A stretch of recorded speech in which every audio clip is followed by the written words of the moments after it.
Hi. ദൃശ്യം 3 എന്ന മോഹൻലാൽ ചിത്രം 200 കോടിക്ക് മുകളിൽ നേടിയെടുത്തു. അതും മലയാളത്തിൽ ഏറ്റവും വേഗത്തിൽ 200 കോടി നേടുന്ന രണ്ടാമത്തെ ചിത്രമായി മാറി. പക്ഷേ അത് വലുതായി ആഘോഷിക്കുന്നില്ല, അല്ലെങ്കിൽ ആഘോഷിക്കപ്പെടുന്നില്ല.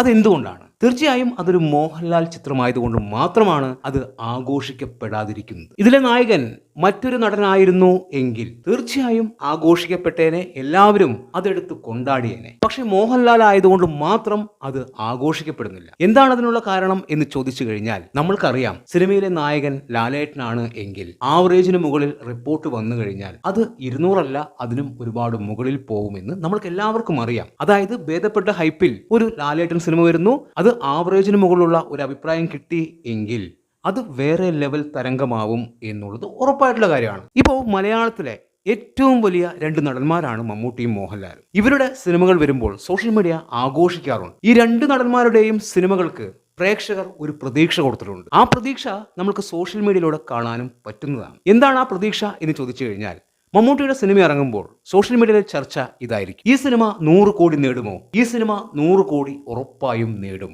അങ്ങനെയൊക്കെയാണ് മമ്മൂട്ടി സിനിമകളുടെ ചർച്ചകൾ മുന്നോട്ട് പോവുക. നേരെ മറിച്ച് മോഹൻലാലിന്റെ സിനിമ ഇറങ്ങുമ്പോൾ അവിടെ ചർച്ച ഇതായിരിക്കും: ഈ സിനിമ 500 കോടി നേടുമോ, അതോ 300 കോടിയിൽ ഒതുങ്ങുമോ? അങ്ങനെയൊക്കെയാണ് മോഹൻലാൽ സിനിമകളുടെ സോഷ്യൽ മീഡിയ ചർച്ച. അതായത് ഇവർ തമ്മിലുള്ള വ്യത്യാസം തന്നെയാണ് ഇവിടെ കാണിക്കുന്നത്. അതായത് പ്രേക്ഷകർക്കിടയിൽ ഇവർ തമ്മിൽ ഈ ഒരു തരത്തിലുള്ള വ്യത്യാസമുണ്ട്. അത്രമാത്രം ജനപിന്തുണയിൽ മോഹൻലാൽ മുന്നിലാണ് എന്ന് എല്ലാവർക്കും അറിയാവുന്ന ഒരു കാര്യമാണ്. കൊറോണയ്ക്ക് ശേഷം ലാലേട്ടന്റെ ഒരു പിടി ചിത്രങ്ങൾ തിയേറ്ററുകളിൽ തകർന്നു വീഴുന്ന ഒരു കാഴ്ച നമ്മൾ കണ്ടു. OTTയിൽ പല സിനിമകളും വിജയിക്കുന്നു എങ്കിലും തിയേറ്ററുകളിൽ ഇറങ്ങിയ ഭൂരിഭാഗം സിനിമകളും തകർന്നു വീഴുന്ന ഒരു കാഴ്ച. അവിടെ റീ റിലീസുകൾ മാത്രമാണ് മോഹൻലാലിന് തുണയായത്. അങ്ങനെ മോഹൻലാൽ സിനിമകൾ പരാജയപ്പെട്ടപ്പോൾ ഭൂരിഭാഗം ആൾക്കാരും പറഞ്ഞു, മോഹൻലാൽ യുഗം അവസാനിച്ചു, ഇനി മോഹൻലാലിന് വിജയ ചിത്രങ്ങൾ ഉണ്ടാവില്ല, മോഹൻലാൽ ഫീൽഡിൽ നിന്നും ഔട്ടായി, അങ്ങനെ കുറെ പേര് പറയുന്നുണ്ടായിരുന്നു. ഇതിനിടയിൽ വന്ന റീ റിലീസുകൾ വിജയമായപ്പോൾ സിനിമയെക്കുറിച്ച് അറിയുന്ന അല്ലെങ്കിൽ കൃത്യമായി നിരീക്ഷിക്കുന്ന ആൾക്കാർക്ക് കാര്യങ്ങൾ മനസ്സിലായി, മോഹൻലാലിന്റെ ഒരു മികച്ച ചിത്രം വന്നാൽ അത് വേറെ ലെവലാവും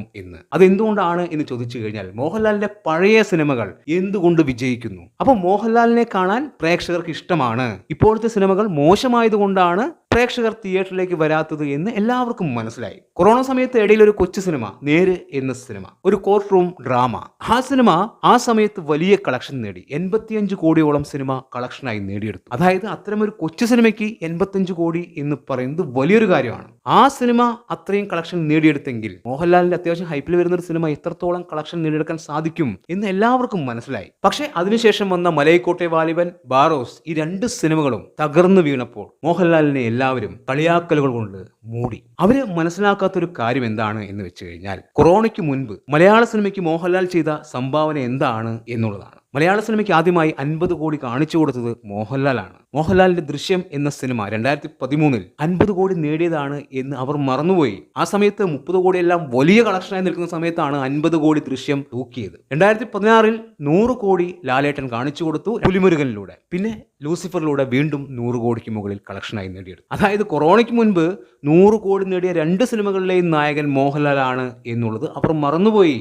ഒരാൾ പോലും അതിനു മുൻപ് 100 കോടിക്ക് അടുത്ത് പോലും എത്തിയിട്ടില്ല എന്നുള്ളത് അവർ ചിന്തിക്കുന്നില്ല. കൊറോണ വന്നപ്പോൾ മോഹൻലാൽ OTTക്കായി ചെയ്ത പല സിനിമകളും തിയേറ്ററിലേക്ക് വന്നു. ആ സിനിമകളാണ് തിയേറ്ററുകളിൽ കനത്ത പരാജയമായി മാറിയത്. മോഹൻലാലിന്റെ യുഗം അവസാനിച്ചു എന്ന് പറഞ്ഞുകൊണ്ടിരിക്കുന്ന സമയത്ത് മോഹൻലാൽ ഫാൻസ് ഉച്ചത്തിൽ പറഞ്ഞ ഒരു കാര്യമുണ്ട്: 2025 മോഹൻലാൽ തൂക്കും എന്നുള്ളൊരു കാര്യം. 2025 200 കോടി ചിത്രമാണ് ലാലേട്ടന്റെ പേരിൽ കുറിച്ചത്. എമ്പുരാൻ തുടരും. ഈ രണ്ട് സിനിമകളും വമ്പൻ കളക്ഷനാണ് നേടിയെടുത്തത്. മലയാള സിനിമയ്ക്ക് ചിന്തിക്കാൻ പോലും പറ്റാത്ത രീതിയിലുള്ള ഒരു നേട്ടമാണ് എമ്പുരാൻ ഫസ്റ്റ് ഡേ തന്നെ നേടിക്കൊടുത്തത്. അതായത് ആദ്യ ദിവസം തന്നെ 50 കോടിക്ക് മുകളിൽ സിനിമ നേടിയെടുത്തു. 2 ദിവസം കൊണ്ട് 100 കോടി എന്ന നേട്ടം സ്വന്തമാക്കി കൊടുത്തു. 5 ദിവസം കൊണ്ട് 200 കോടി എന്ന നേട്ടവും എമ്പുരാൻ നേടിയെടുത്തു. അതായത് മലയാള സിനിമയ്ക്ക് ഇതെല്ലാം പറ്റും എന്ന് ലാലേട്ടനാണ് കാണിച്ചു കൊടുത്തത്. എല്ലാം ലാലേട്ടനിലൂടെ തന്നെയാണ് സംഭവിക്കുന്നത്. വിദേശ രാജ്യങ്ങളിൽ മാത്രം 100 കോടി നേടാൻ മലയാള സിനിമയ്ക്ക് സാധിക്കുമെന്ന് ലാലേട്ടൻ എമ്പുരാനിലൂടെ കാണിച്ചു കൊടുത്തു.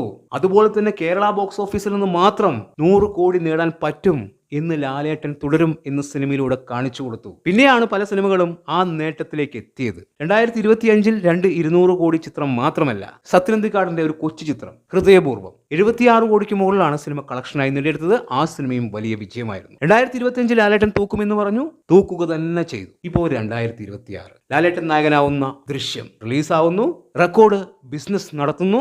ആദ്യ ആഴ്ചയിൽ തന്നെ 200 കോടി എന്ന നേട്ടവും സ്വന്തമാക്കും. ഈ സിനിമ ഇറങ്ങുന്നതിന് മുൻപ് തന്നെ എല്ലാവർക്കും അറിയാം ഈ സിനിമ 100 കോടിയും 200 കോടിയും കടന്ന് മുന്നോട്ട് പോകുമെന്ന് എല്ലാവർക്കും അറിയാം. അതുകൊണ്ട് തന്നെയാണ് ഈ സിനിമ ആഘോഷിക്കപ്പെടാതിരിക്കുന്നത്. മറ്റൊരു നടന്റെ സിനിമ 100 കോടി നേടിയാൽ നമ്മൾ ആഘോഷിക്കും, കാരണം അത് നമ്മൾ പ്രതീക്ഷിക്കാത്തതാണ്. പക്ഷേ മോഹൻലാലിൽ നിന്ന് നമ്മൾ 200 അല്ല, അതിനും ഒരുപാട് മുകളിൽ പ്രതീക്ഷിക്കുന്നുണ്ട്. ഇനി വരാൻ പോകുന്ന ലാലേട്ടൻ സിനിമ അതിമനോഹരം. തീർച്ചയായും അതും നമ്മൾ പ്രതീക്ഷിക്കുന്നത് പോലെയുള്ള ഒരു കളക്ഷൻ ഉണ്ടാക്കും.